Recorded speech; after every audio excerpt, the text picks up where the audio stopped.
انا نفسي بس ومش عايز حاجه تانية في الدنيا دي ان الواد امام عاشور يكمل في الاهلي لغايه لما يعتزل، لان ده هد كل حاجه قعدوا يبنوا فيها سنين السنين في الفاضي، وقعدوا يقولوا شعارات وكلام وكله كده، في الاخر واحد لعيب واحد هدم كل ده. رقم واحد قال لك مبادئ النادي الاهلي لا تسمح لاي لاعب مهما كانت قيمته او مقامه او فنياته ان هو يقل او يهزأ او يشتم النادي بيرمزه بجماهيره ويخش النادي تاني. شفناها مع مين؟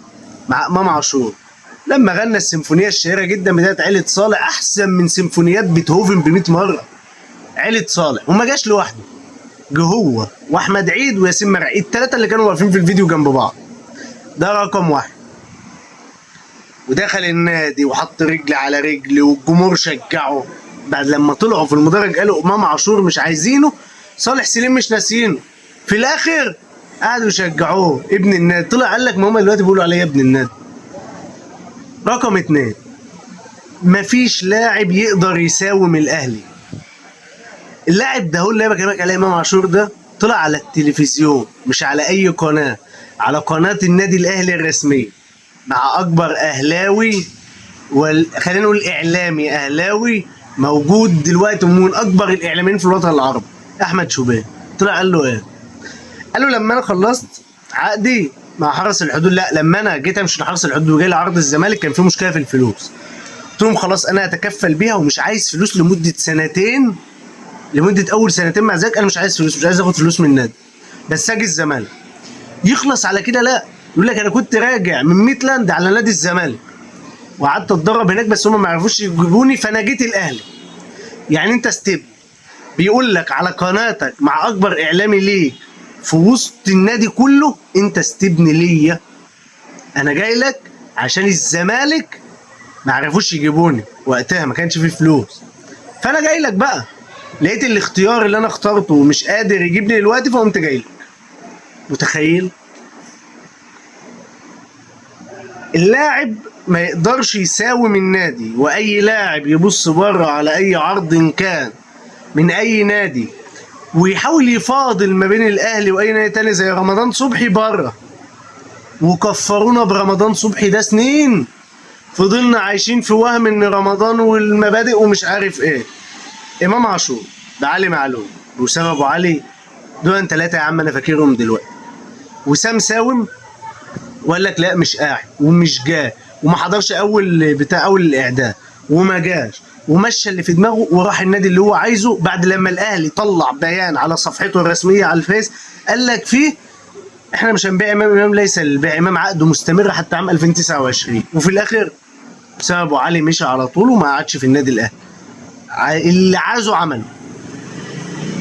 امام عاشور علي معلول في كل تجديد كان بيزيد بالرقم اللي هو وكيله عايزين، $1,700,000 لا 2 مليون لا مش عارف ايه، وبيزيد زي ما هو عايز. سيبك من دول. امام عاشور دخل النادي الاهلي، كل سنه بتسمع ان الاهلي ظبط له عقد، مفيش سنه بتعدي لما تسمع ان الاهلي ظبط له عقد، ودلوقتي عايز يظبط عقده وبعقد فوق اي حد موجود في النادي. هل حد قادر يقول له حاجه؟ لا. نزلوا بيان قالوا امام عاشور ليس للبيع. احنا اسفين لكون يا سبور، احنا اسفين لكون يا سبور والله. لا امام عاشور ده ابننا، ده راجل شتمنا يعني بس، وطلع على قناتنا قال ان هو كان عايز نادي تاني يعني بس، وراجل لما جالنا ماتش بره في افريقيا وما هفوش الشوق ولا جه في دماغه ان هو يجي يسافر يلعب معانا، نام في البيت وما رضاش يجي بس.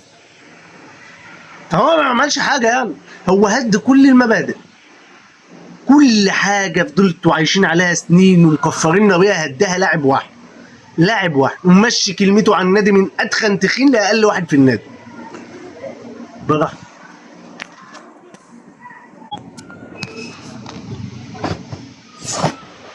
فالراجل ده هد كل حاجه يا جماعه والله، هد كل حاجه بنوها، هو ووكيله اللي قاعدين بيساوموا النادي وعايزين يمشوا عافيه.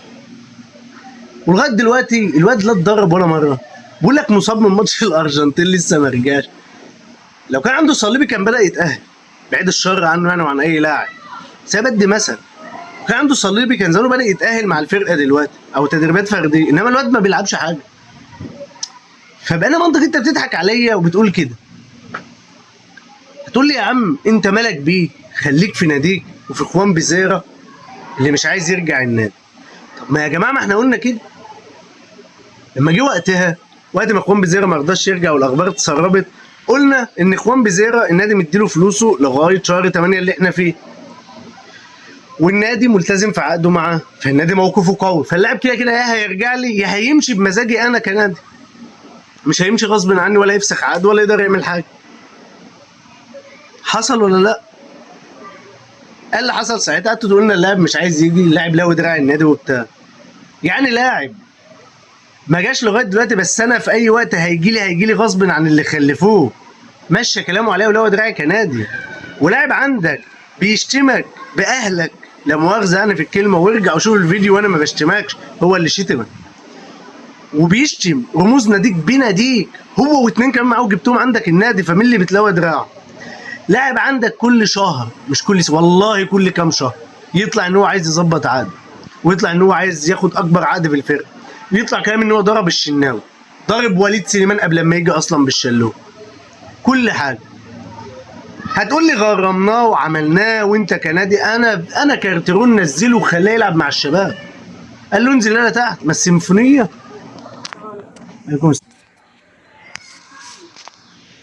ما السيمفونيه الشهيره كانت ايام لما كارتيرون نزله يلعب مع العيال الصغيره تحت ويتدرب معاهم، ولا مش فاكر؟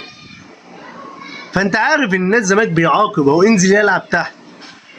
وهو ذات نفسه قايل لك انا كنت متفق معاك على قناتك مع احمد شوبير، قال لك انا كنت متفق مش واخد فلوس في اول سنتين، فحتى خصم الفلوس ما كانش ينفع، نمشيها بالسالب، عقده الجديد بعد السنتين نبدا ناخد منه فلوس في الاول وبعدين نديله فلوس، تعاقب نزل تحت.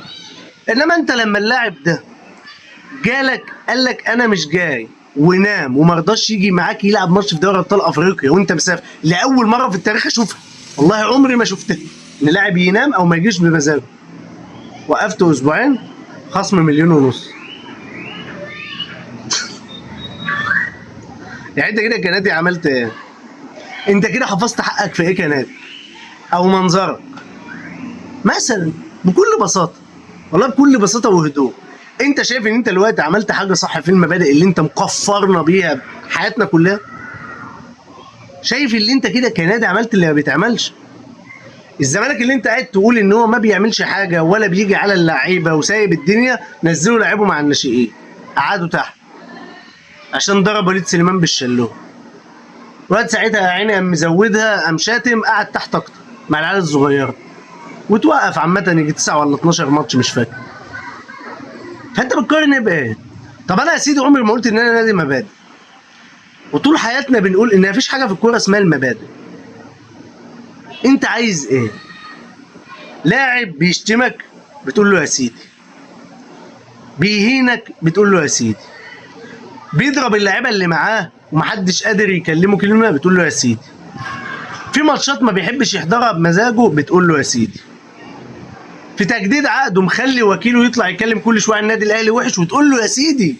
لا وايه، وكيله طالع يقول كل شويه كلام شكل، انا همشيه، الواد ده مش قاعد، احنا احترمنا الاهلي قبل كده، الاهلي يحترمنا دلوقتي ويحترم رغبه امام، احنا جايبين عرض، احنا مش عارف ايه. ايه كل ده؟ والله بجد ايه كل ده؟ انا مش فاهم. بس هتقول ايه الاهلاوي؟ انت بجد والله خليك قاعد يا عم مع نفسك كده في قعده صفا، وقلت انا هتكلم مع واحد اهلاوي. يعني هو ممكن انا عمري ما قلت عن نادي ان هو نادي مبادئ، ودايما مقتنع ان مفيش مبادئ في الكوره. بس انت لو جيت تكلم الاهلاوي على امام عاشور يقول لك طب ما انت عندك كذا، هقوم قايل له وقتها طب انا مش نادي مبادئ زيك. ساعتها رده بيختلف بقى، ما هو خلاص هو معتمد على حته اللي انت زيه زيك بتقولوا على نفسكم انتوا الاثنين نادي مبادئ، مع ان مفيش حاجه في الكوره اسمها مبادئ، في حاجه اسمها المصلحه للفرقه وخلاص. فساعتها لما تقول له كده بيهدى، هو مش عارف، مش هيعرف يقول ايه. يقول لك انا عاقبته بتاع، تقول له طب ما انا عملت كذا معاه ايام كذا، يقول لي لا ده العقاب بالفلوس مش عارف، مع انه بياخد فلوس من الاهلي بالعبيط غير الاعلانات. بس هتقول ايه؟ ما هو جمهور الاهلي كده متناقض. عندك احمد شوبير مثلا، احمد شوبير طالع بيتكلم على جمهور الزمالك، بيقول لك اداره الزمالك حجبت رقم 1 وادت عواد رقم 99 تقديرا لجمهور الزمالك. ليه بتعملوا كده؟ ما تدوش الجمهور تقولوا انا الامل والامله ومش عارف ايه والجمهور يتعلق اكتر، انت مالك؟ يا عم انت مالك، انت مال اهلك؟ الله، ما يحجبوا اللي يحجبوا ان شاء الله يا سيدي، كل واحد زيك يتحجب ان شاء الله. حسين لبيب ينزل بالطرح الملعب، انت مالك يا عم؟ ما تخليك في ناديه. هو الراديو اللي انت شغال لي فيه الصبح ده عن الزمالك بس؟ ما تخليك في امام، خليك في ياسر، ما تتكلم عنهم باستفاضه، ما تقولش اخبار كده كلمتين وتسكت. طب ياسر مش عايز يقعد في الاهلي وعايز يمشي، ما تتكلم، قول اخبار، قول لي معلومات. ما تقوليش ياسر ابراهيم عايز الشباب السعودي بس وتسكت، لا قول لي معلومات يابا. ما تقوليش امام عاشور عايز يمشي وتسكت، قول لي معلومات. قول لي هو رايح اسبانيا فسحه ولا رايح يتدرب ولا نازل فيديوهات رقص. انما انت شاغل بالك بالزمالك وجمهور الزمالك، الزمالك عمل الزمالك سوى، جمهور الزمالك عمل جمهور الزمالك سوى. انا مش فاهمك، انت مال اهلك بالزمالك يا عم؟ انا مش فاهم والله، انت انسان رخيص قوي كده ليه؟ مش فاهم انا والله ما فاهم. خليك في امام يا عم اللي شتمك انت شخصيا بقى، ده غير شتيمة جمهور الاهلي اللي انت واحد منهم فهو شتمك مرتين، ده غير اللي انت تعتبر مسؤول في الاهلي فهو كده شتمك 3. خليك فيه يا عم واستضيفه تاني، قول له يا امام بتعمل كده، انت عايز تروح كونيا؟ واتكلم معاه يا عم، افهم منه. انت مش عارف انت عايز ايه بالظبط، ويرجع يقول لك خليك في ناديك. طب ما تخليك انت في ناديك الاول، وبعدين انت اعلامي في راديو، يعني اعلامي محايد، فمش كل شويه تقول حاجه على الزمالك، مش كل حاجه على الزمالك لازم تضخمها وتعمل عملوا. انت مال اهلك في الارض؟ انت مالك؟ ده ايه الاستفزاز ده؟ ده حاجه مش طبيعيه والله، قسما بالله حاجه مقرفه ومش طبيعيه. ناس سايبين امام واللي بيعملوا فيهم وماسكين في الزمالك بس. قاعد ياسر ابراهيم اللي ما بيعرفش يلعب كوره بيتشرط عليكم. ايه البجاحه دي؟ ايه النادي ده؟ مش عارف هو مبادئ واحنا نادي وصالح سليم قال مش عارف الكل ينام، امام عاشور مش عارف بيعمل ايه في الحمام. يعني ايه؟ هي صالح سليم قال والكل يطيع، امام عاشور فوق الجميع. هتلاقي الجماهير مع اول ماتش بتهتف لو كمل في الاهلي. انا ما اعتقدش، اعتقد ان هو ادم وطني هيعوزوا يمشوا باي شكل، ولو كمل هيبقى اداء وحش، بس لو كمل وجاب جون هتلاقي الجمهور بيهلل امام عاشور يا حبيبنا اوعى تمشي ويقعدوا يغنوا له ويخترعوا له اغاني هو شخصيا. في اخر يقول لك القلم اللي امام مديهولكوا يا زملكاويه بقالكوا 3 سنين لسه معلم. ما قلم ايه يا ابني؟ قلم ايه يا ابني؟ الواد بيصحى يهين فيك، ينام يهين فيك، ياخد قيلوله الدور تلاقي قلم على قفاه. وبتوع جمهور الزمالك ايه يا ابني؟ الله اعلم والله الواحد ما عادش فاهم حاجه. الفكره بس اللي انا نفسي، بس ده اهم حاجه بعيد بقى عن كل ده، انا اهم حاجه الواد ده يا رب يا رب يعتزل في النادي الاهلي، يفضل لغايه لما يخلص كاريره في الكوره جوه النادي الاهلي، ما يسيبوش. الواد ده هيعمل شويه شغل عنب العنب الايام الجايه. ممكن نلاقيه فاتح له وش واحد صاحبه في النادي ولا اي حاجه، طالع مجرس الخطيب، طالع مجرس احمد شوبير، اي حاجه، بس يا رب يفضل بس في النادي الاهلي لغايه لما يعتزل. ده املي من الدنيا، انا مش عايز حاجه تانيه خالص.